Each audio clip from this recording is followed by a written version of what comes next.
Ko'pchilik shifokorlarni kuchli inson deb bilishadi.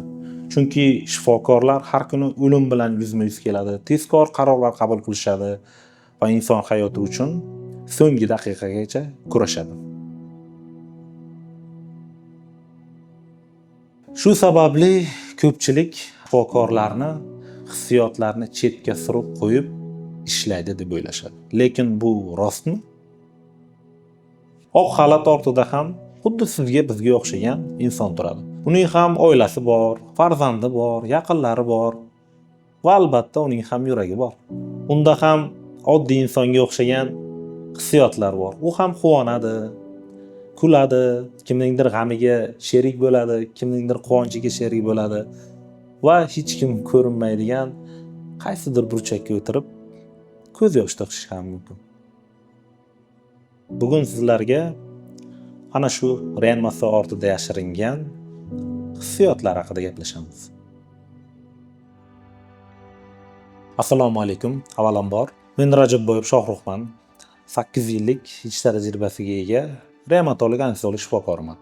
Menga eng ko'p beriladigan savollardan biri insonlar tomonidan har kuni shunaqa og'ir holatlarni, bemorlarni ko'raverib o'rganib ketgan bo'lsangiz kerak, deyishadi. Ularga esa meni javobim har doimgidek yo'q.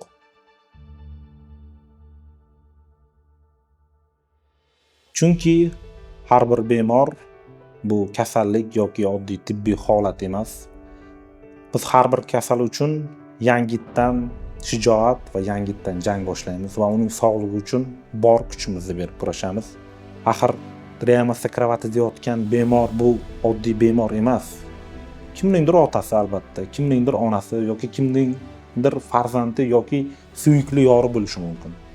Shuning uchun bu holat oddiy holat emas.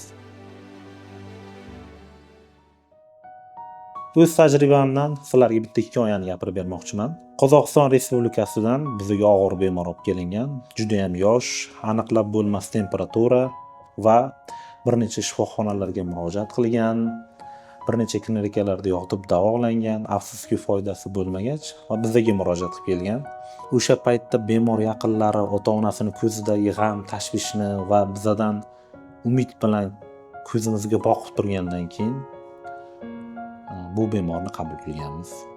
1 oylik mobaynida bemorda tekshirilmagan, qilinmagan davom muolajalar qolmadi, lekin afsuski yakun o'lim holati bilan yakunlandi.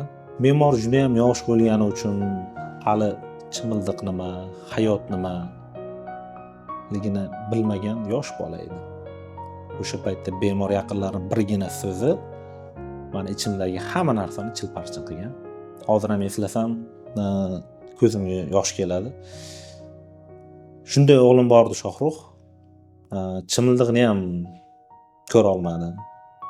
Hayotning eng shirin narsalarini ko'ra olmadi deganida o'sha paytda ichimdan o'tganda faqatgina o'zim bilaman. Hech qaysi bir shifokor birovga yomonlik qilish uchun yoki biror bir bemorga unga buyum sifatida yoki oddiy kasallik sifatida qaraydi deb o'ylamang. Shifokorning ham yuragi bor. Bizda ham yurak, hissiyot, siz yaqiningizni qanchalik yo'qotganda qayg'ursangiz, har bitta bemorni yo'qotganimizda biz o'lib tirilamiz. Lekin siz uchun bu oddiy gap bo'lishi mumkin yoki oddiy bir so'zda o'tib ketishi mumkin, lekin buni shifokor eshitayotgan bo'lsa, albatta ko'rayotgan bo'lsa, ichidan o'tayotgan har bitta hissiyotni hozir men ham his qilib turibman. Shuning uchun bizning ham yuragimiz bor. Yuragi yo'q deb o'ylamang. Shifokor bo'lish bu oddiy kasb emas.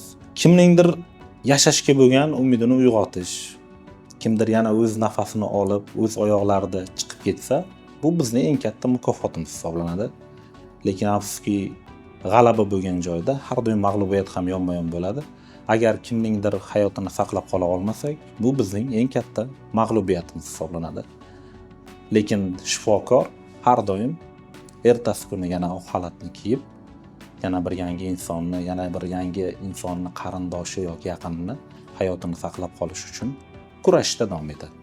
Agar ushbu videomiz sizni o'ylantirgan bo'lsa, shifokor haqida sizni tushunchangizni yoki fikringizni o'zgartirgan bo'lsa, buni yaqinlaringizga ulashing.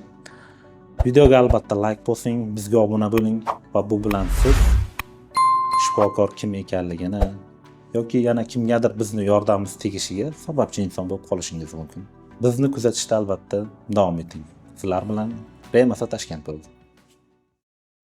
Do senda jonim var nigorim jonim maftun bo'ldim. Maftun bo'ldim.